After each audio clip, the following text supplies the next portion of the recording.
नमस्कार दोस्तों, आज की वीडियो की शुरुआत एक बहुत ही रोमांटिक गीत से करते हैं। रेखा ओ रेखा। जब से तुम देखा, रेखा ओ रेखा, जब से तुम देखा, खाना पीना सोना दुश्वार हो गए। मोहम्मद रफ़ी साहब ने ये गीत फिल्म अधिकार के लिए गाया था, लेकिन क्या आपको पता है कि इस गीत का रफ़ी साहब के निजी जीवन में थोड़ा बहुत नाता रहा है, क्योंकि निजी जीवन में अपने परिवार के बीच हंसी मजाक के लम्हे में इस गीत को उन्होंने गाया था। इस गीत को क्यों गाया, किसके लिए गाया और इस गीत को गाने के बाद क्या कहा, इस वीडियो में इन सब के बारे में विस्तार से बताऊंगी, जिससे अंदाजा हो जाएगा कि रफ़ी साहब भी कितने रोमांटिक मिजाज के थे। तो आप बने रहिए हमारे साथ। आपसे अनुरोध है कि आपने फिल्मों, गीतों और फिल्मी हस्तियों के बारे में दुर्लभ जानकारियां देने वाले हमारे चैनल क्लासिक एरा को सब्सक्राइब नहीं किया है तो तत्काल सब्सक्राइब कर लें। तो चलिए वीडियो की करती हूँ शुरुआत।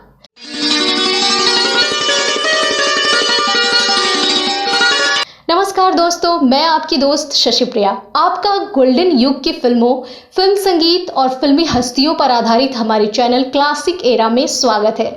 दोस्तों, जिस गीत की झलक आपने सुनी उसे मोहम्मद रफ़ी साहब ने 1971 की फिल्म अधिकार के लिए गाया था।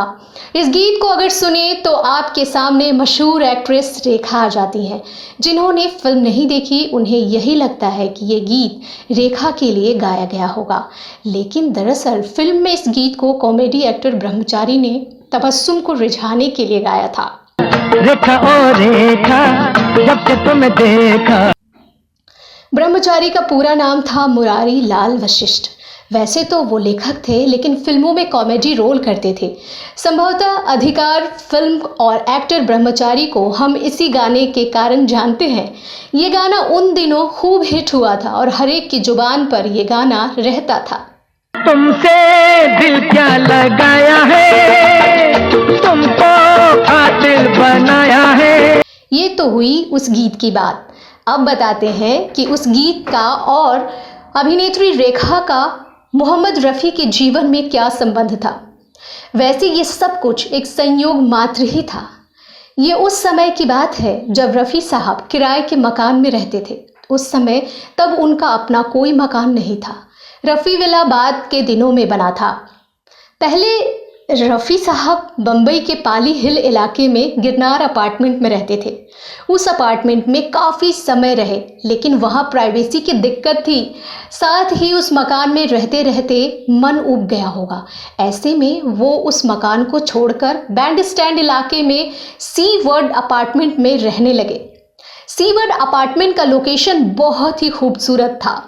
सामने समुद्र का नज़ारा था। साथ ही उस अपार्टमेंट की ऐसी खासियतें थीं जिसके कारण उनके बेटे खालिद रफ़ी ने रफ़ी साहब से कहा था कि अब्बा, इस मकान को कभी नहीं छोड़िएगा। इस पर रफ़ी साहब ने जो कहा उसे सुनकर आपको अंदाज़ा हो जाएगा कि रफ़ी साहब भी कितने रोमांटिक मिजाज के थे। उस समय रफ़ी साहब अपनी पत्नी बिल्किस रफ़ी, अपने बेटे खालिद रफ़ी और अपनी बहू मतलब खालिद रफ़ी की पत्नी यास्मीन खालिद रफ़ी के साथ घर से बाहर जा रहे थे। जब वे चारों सीवर्ड अपार्टमेंट की लिफ्ट से नीचे उतर रहे थे, तब खालिद रफ़ी ने थोड़ा मजाकिया अंदाज में कहा कि अब्बा, इस मकान को अभी नहीं छोड़िएगा, ये बहुत ही खूबसूरत जगह है।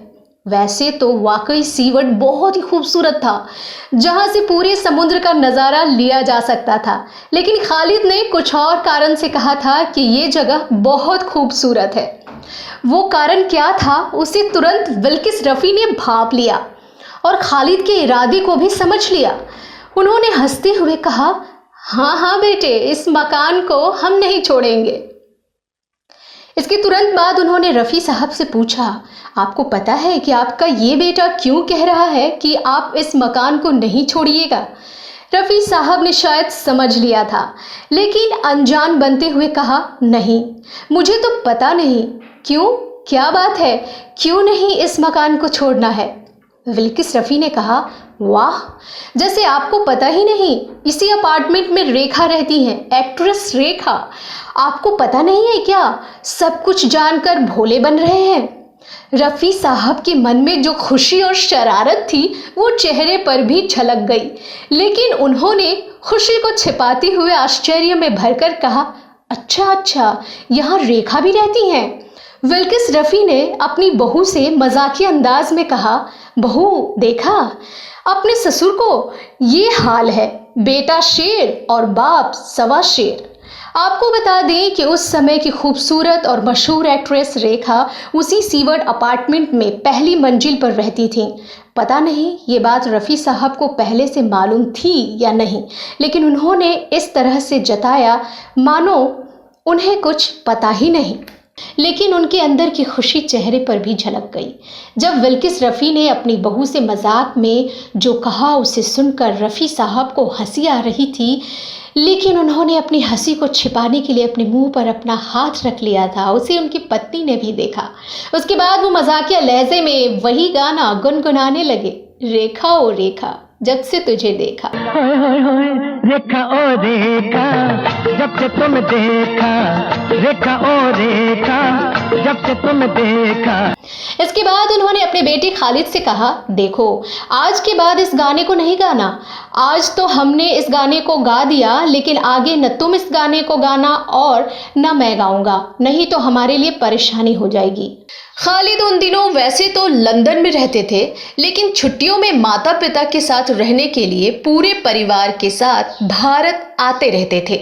हालांकि काफ़ी वर्ष पहले ही खालिद की मृत्यु हो चुकी है, लेकिन उनकी पत्नी यास्मीन खालिद रफ़ी सकुशल हैं। उन्होंने मोहम्मद रफ़ी साहब पर एक पुस्तक भी लिखी है, मोहम्मद रफ़ी माई अब्बा। इस किस्से का जिक्र खुद रफ़ी साहब की बहू यास्मीन खालिद रफ़ी ने अपनी पुस्तक में किया है। इस वीडियो के डिस्क्रिप्शन में उस पुस्तक का लिंक हमने दिया है, जो अंग्रेज़ी और हिंदी दोनों भाषाओं में उपलब्ध है। उस लिंक पर जाकर उस पुस्तक के बारे में विस्तार से आप जान सकते हैं और उस पुस्तक को अपने घर मंगवा सकते हैं। रफ़ी साहब के दर्द भरे नगमों, दार्शनिक गीतों, भक्ति गीतों और गंभीर किस्म के गीतों को सुने तो यही लगता है कि रफ़ी साहब कितने गंभीर मिजाज के थे, लेकिन उनके रोमांटिक गानों को सुने तो लगेगा कि उन गीतों को गाने वाला गायक कितना रोमांटिक मिजाज का है। हमने जो किस्सा सुनाया उससे आपको अंदाज़ा हो जाएगा कि रफ़ी साहब कितने रोमांटिक थे। दोस्तों, इस वीडियो में हमने आपको रफ़ी साहब के बारे में बहुत कुछ बताया। अब आपको बताना है कि आप इस वीडियो के बारे में क्या सोचते हैं। आपको रफ़ी साहब का कौन सा रोमांटिक गीत सबसे अधिक पसंद है? आपके पास कोई इसी तरह का कोई किस्सा हो तो आप कमेंट बॉक्स में अवश्य शेयर करें। इस वीडियो में बस इतना ही। अगले वीडियो में फिल्मों, गीतों, फिल्मी हस्तियों से जुड़ी कोई ना कोई जानी अनजानी जानकारी लेकर आपके समक्ष हाजिर हो जाऊंगी। तब तक के लिए दीजिए इजाज़त। नमस्कार। रेखा ओ रेखा जब से तुम देखा, रेखा ओ रेखा जब से तुम देखा, खाना पीना